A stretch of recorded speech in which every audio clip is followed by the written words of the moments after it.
Are you thinking about buying a business? What if everything you think about business acquisition is actually dead wrong? Most first time buyers fall prey to 7 deadly mistakes that can tank their investment before it even starts. Today, I'm exposing the mistakes, the myth behind them, and the reality checks you need to avoid blowing up your first deal. Hi, I'm Jon Stoddard from DealFlowSystem.net. I've helped buyers close 33 million in deals and raise 50 million in funding.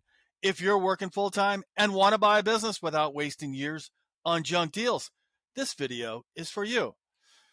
Look, let's be honest. Buying your first business is tough. Only about 4 to 6% of people who start the journey actually close on a deal. Why is that so low? Because the process is full of hidden signals, missing skills, and a steep learning curve.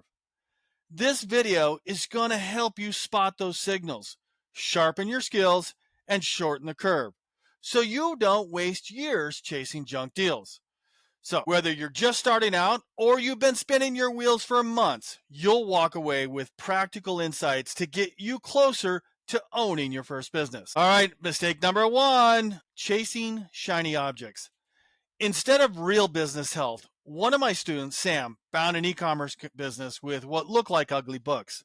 Messy numbers, personal expenses everywhere. Most buyers walked. Sam almost did too. But once we recast it, true cash flow was actually stronger than advertised. And then 2 banks lined up to fund it. He almost missed because he was chasing shiny, clean businesses. Here's the trap. Buyers chase revenue and hype, but revenue is vanity. Cash flow is sanity. Think about this. Would you rather own a flashy nightclub doing $2 million in revenue and no profits? Or a boring plumbing company throwing off $600K in cash flow every year for the last 20 years straight? Warren Buffett always said he'd rather buy a wonderful business at a fair price than a fair business at a wonderful price. That's the mindset you need to have. And the real signals? Look for employee turnover, customer churn, supply chain fragility. Ignore those and you're in trouble. So the lesson here is don't buy the hype, buy the health. Mistake number 2, trusting seller numbers without verification. Well, one of my students brought me a med spa deal. On paper, the seller had $200K in ad backs. Looked like a gold mine, but when we pulled it apart, half of those ad backs were total nonsense BS. The bank pulled the deal. That buyer dodged a 6-figure mistake. Now, would you ever buy a house without inspection? They're required, but if you had the choice, no way, right? But first-time buyers do the equivalent all the time. They look at a $1 million business and just trust the books. Think about that for a second. Private equity firms never just accept QuickBooks. They pay for quality of earning reports. Teams of accountants comb line by line because one hidden liability can turn a 3x deal into a 0 deal. If they don't trust, why should you? Now let me ask you this. If the seller told you their cash cow was $500K, but your CPA proved it was only $250K, would you still buy it at that business at that multiple? Here's the truth. You don't lose money buying a business. You lose money buying a story that didn't test. So the lesson is trust, but verify. Always. Mistake number 3, underestimating financing and working capital. I once worked with a buyer in the cleaning industry. He thought he needed $50K for working capital after close. Payroll alone was $70K every 2 weeks. By month 1, he was already scrambling to keep the lights on. The myth says, once I close, the business will pay for itself. The reality is, debt doesn't care about your optimism. Would you sleep at night if payroll was due Friday and your bank account was empty? Ugh. Ray Dalio talks about optimism bias. People imagining the best case while ignoring the downside. Great investors build margin for error. First-time buyers, they often skip that step. Here's the lesson. The deal isn't the purchase price. The deal is whether the business can survive after you take over. Mistake number 4, thinking integration is automatic. A buyer once took over an HVAC company. He didn't meet with staff before closing. And the first week, 3 of his top techs quit. Imagine buying a plane, then realizing half the engines just fell off. The myth is employees and systems will click into place. The reality is the owner built that culture, and you bring in a new one. Day one without a plan equals chaos. Cultures don't merge automatically. If the seller was everyone's dad and you show up with spreadsheets, people are going to walk. So think about that for a second. Customers don't care about your excitement and your energy for the future. They care about whether the invoices go out on time, whether the service calls still get answered, and one bad week, you're going to lose them. Here's the kicker. Fortune 500 mergers fail half the time. Can you believe that? 50% of the time they're failures because of integration. If companies with armies of consultants can't pull it off, how will you do it without a plan? So let me ask you, would you rather spend the first 90 days putting out fires or leading a smooth transition where customers barely notice a thing? Here's the lesson. Buy a business equals buy its people. Lose them and you'll lose everything. Mistake number 5, letting ego and emotion drive the deal. Scott, one of my students, almost bought a catering company. Margins were thin, no growth, but it was the only deal available. We applied Charlie Munger's inversion test. Tell me where I'm going to die so I don't go there. Scott walked away from that deal. He found a niche product company instead. That business has scaled beautifully. And here's the myth. If I don't grab this deal now, I'll lose.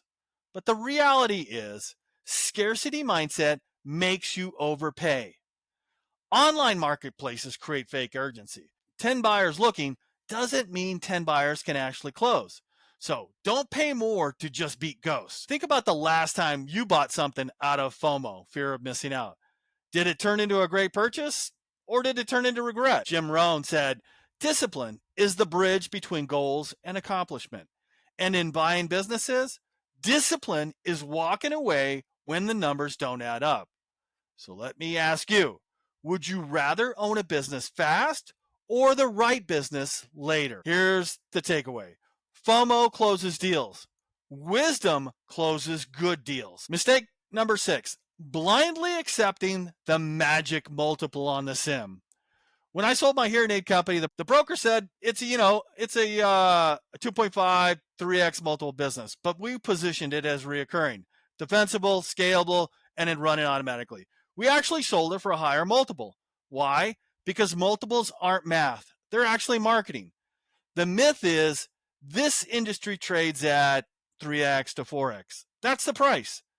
The reality is multiples flex with risk, growth, and the story or narrative. So think of it like this.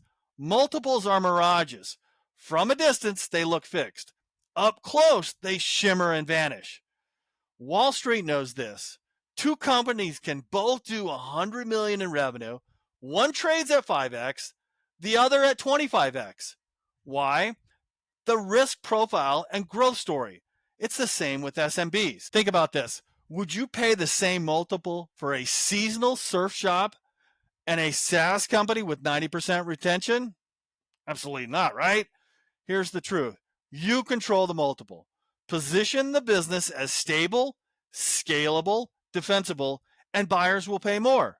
Here's the lesson. Multiples don't exist in stone.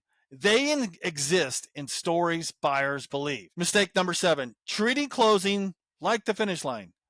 I knew a trucking company buyer who closed, then took a 2-week vacation. Came back to angry customers and broken contracts. Nearly lost it all. The myth is, once the ink dries, I can relax. The reality, day 1 is the starting line. Closing is mile 1 of a marathon, not the ribbon at the finish. Think about this. Your employees don't care that you sign the papers. They care about whether you're leading them into stability. Your customers don't celebrate your close. They just want to know, can you deliver the goods? Les Brown said, you don't have to be great to get started, but you have to get started to be great. That's what day one looks like. So let me ask you, would you rather celebrate closing day or celebrate a year later with stable profits and growth? And here's the lesson. Closing isn't the end. It's the beginning.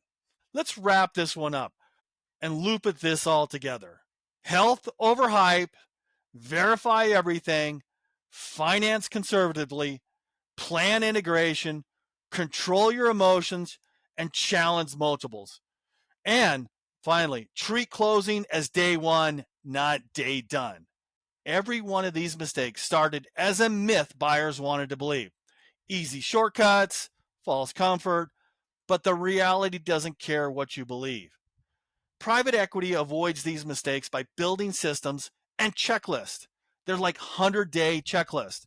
And you can too, even as a first-time buyer. All right, if you found this video useful, smash that subscribe button. And if you're serious about buying your first business and need a little help, head over to dealflowsystem.net.